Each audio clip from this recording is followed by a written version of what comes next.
Hi all. ഇന്ന് നമ്മൾ പോകുന്നത് എവിടേക്കാന്നല്ലേ? ദാ ഇവിടേക്ക് തന്നെ, നമ്മുടെ സ്വന്തം തൃശ്ശൂർക്കാരുടെ വടക്കുന്നാഥനിലേക്ക്. നാട്ടിലെത്തുന്നതിന് മുന്നേ തന്നെ ആഗ്രഹിച്ചൊരു കാര്യമായിരുന്നത് എത്തിയ വർഷം ഇവിടേക്ക് വരണമെന്ന്. അങ്ങനെ കാത്തിരുന്നു ആ ആഗ്രഹത്തിലേക്ക്. ആഗ്രഹം പറഞ്ഞപ്പോൾ എല്ലാവർക്കും കൂടി വരണമെന്നായി. അങ്ങനെ ഞങ്ങളെല്ലാവരും കൂടി ഒരു കാറിലങ്ങ് പോന്നു.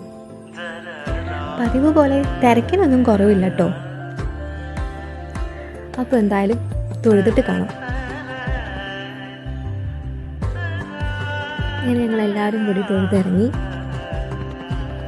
അങ്ങനെ എല്ലാം കഴിഞ്ഞ് വടക്കുന്നാഥൻ്റെ മുന്നിലിരുന്ന് തൃശ്ശൂർ നഗരം കണ്ട് കുറച്ചു നേരം സൊറ പറഞ്ഞിരുന്നു. അതിലൊരു അന്തസ്സ് വേറെ തന്നെയാണേ. അങ്ങനെ സൊറ പറച്ചിലൊക്കെ കഴിഞ്ഞ് ഞങ്ങൾ ഫുഡൊക്കെ കഴിച്ച് നേരെ വീട്ടിലേക്ക്. അപ്പോൾ ശരി, ഇനി അടുത്ത വീഡിയോയിൽ കാണാം.